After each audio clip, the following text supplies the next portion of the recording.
News, सच जरूरी है। यह है MNS न्यूज नेटवर्क और आप देख रहे हैं MNS न्यूज टीवी। मैं हूं आपके साथ सोनल। तो आइए देखते हैं आज की कुछ खास खबरें।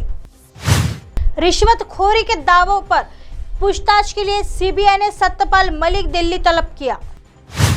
केंद्रीय जांच ब्यूरो ने जम्मू कश्मीर के पूर्व राज्यपाल सत्यपाल मलिक को भ्रष्टाचार के एक कथित मामले में और जानकारी देने के लिए बुलाया है। यह मामला स्वास्थ्य बीमा योजना से संबंधित है, जिसे कथित रूप से पारित करने के लिए उन पर दबाव डाला गया था, लेकिन जब वह जम्मू और कश्मीर के तत्कालीन राज्य के राज्यपाल थे तब रद्द कर दिया गया था। मलिक ने दावा किया था कि 23 अगस्त 2018 और 30 अक्टूबर 2019 के बीच जम्मू कश्मीर के राज्यपाल के रूप में उनके कार्यकाल के दौरान फाइलों को मंजूर देने के लिए उन्हें 300 करोड़ रुपए की रिश्वत की पेशकश की गई थी।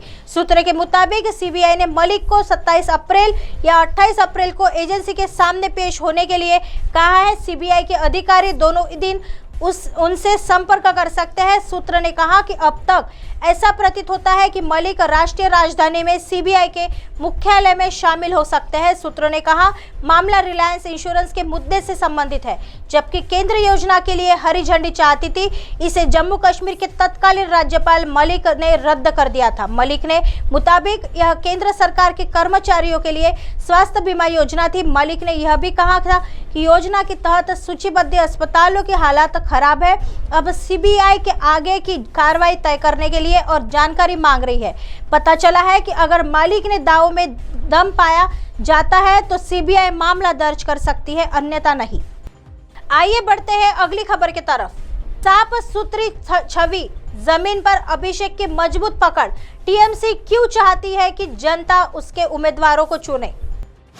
जमीनी स्तर पर लोगों के साथ जुड़ा और पार्टी की छवि बेहतर करने की कोशिश तृणमूल कांग्रेस पश्चिम बंगाल में आगामी पंचायत चुनाव को लेकर उम्मीदवारों के चयन में जनता की राय लेने के अपने निर्णय के साथ यही हासिल करने की कोशिश कर रही है। अपनी राष्ट्रीय पार्टी का दर्जा खोने के कुछ दिनों बाद ममता बनर्जी के नेतृत्व वाली सत्तारूढ़ TMC ने घोषणा की है कि वह इस साल के अंत में होने वाले पंचायत चुनाव के लिए उम्मीदवारों का चयन करने के लिए एक गुप्त मतदान करेगी। इसका नेतृत्व ममता के भतीजे और पार्टी के राष्ट्रीय महासचिव अभिषेक बनर्जी करेंगे।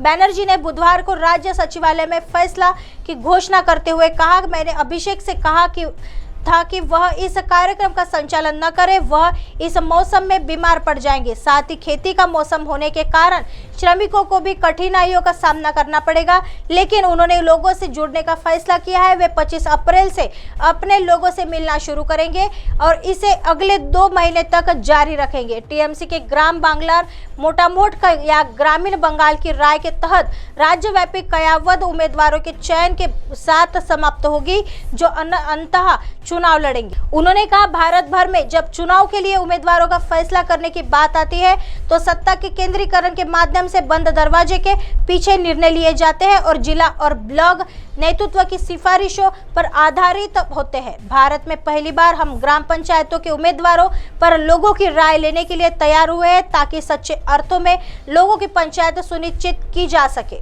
आइए बढ़ते हैं अगली खबर की तरफ। दिल्ली सरकार ने की घोषणा, 2 कोरोना योद्धाओं के परिवारों को 1-1 करोड़ रुपए की आर्थिक सहायता। दिल्ली में 2 अलग अलग कोरोना योद्धाओं के परिवारों को 1-1 करोड़ रुपए की आर्थिक सहायता दी गई है। दिल्ली के राजस्व मंत्री कैलाश गहलोत ने दिव्यांगत को कोविड-19 के योद्धाओं का सम्मान और आभार व्यक्त करते हुए उनके परिवारों से मुलाकात की है। उन्हें 1 करोड़ रुपए की आर्थिक सहायता राशि का चेक सौंपा।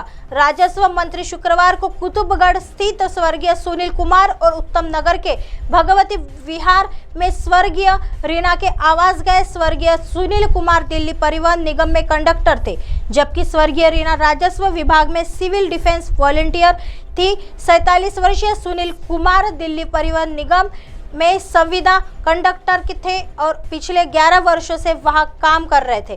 22 मई 2021 को कोविड ड्यूटी के दौरान संक्रमित होने के बाद उनका निधन हो गया। उनके परिवार में उनकी पत्नी और 2 बच्चे हैं, जो दिल्ली के कुतुबगढ़ में रहते हैं। गहलोत ने कोरोना योद्धाओं के परिवार के सदस्यों के प्रति अपनी संवेदना व्यक्त की और उन्हें केजरीवाल सरकार की ओर से हर संभव मदद का आश्वासन दिया। उन्होंने कहा कि सरकार हमेशा अपनी जान की परवाह किए बिना मानवता और समाज की रक्षा के लिए अपने प्राणों की आहुति देने वाले कोविड योद्धाओं के परिवारों के साथ खड़ी रहेगी। गहलोत ने यह स्वीकार करते हुए कि कोई भी राशि किसी प्रियजन के नुकसान की भरपाई नहीं कर सकती है। कहा कि यह सम्मान राशि केजरीवाल सरकार के लिए इन कोरोना योद्धाओं द्वारा किए गए बलिदान को श्रद्धांजलि देने का एक तरीका है। उन्होंने उन कोरोना योद्धाओं पर गर्व व्यक्त किया जिन्होंने अपने प्राणों की आहुति देकर लोगों की सेवा की है और उन सभी कोरोना योद्धाओं के प्रति आभार व्यक्त किया जिन्होंने अपना जीवन दांव पर लगाकर लोगों की सेवा की है। अब आप हमारे चैनल को आपके मोबाइल पर भी देख सकते हैं। मोबाइल ऐप पर देखने के लिए प्ले स्टोर से MNS news TV apps download करें। इंस्टा, ट्विटर, हाईकूक, फेसबुक और कई सोशल मीडिया के प्लेटफॉर्म पर हमारा चैनल उपलब्ध है। आप इसे यूट्यूब पर भी देख सकते हैं। आप हमारे चैनल को लाइव भी देख सकते हैं www.mnsnewstv.com पर। फिलहाल वक्त हो चला है दर्शकों ब्रेक का। ब्रेक से लौटने के बाद देखिएगा देश और दुनिया की तमाम खबरें। बने रहिए MNS न्यूज पर। नमस्कार।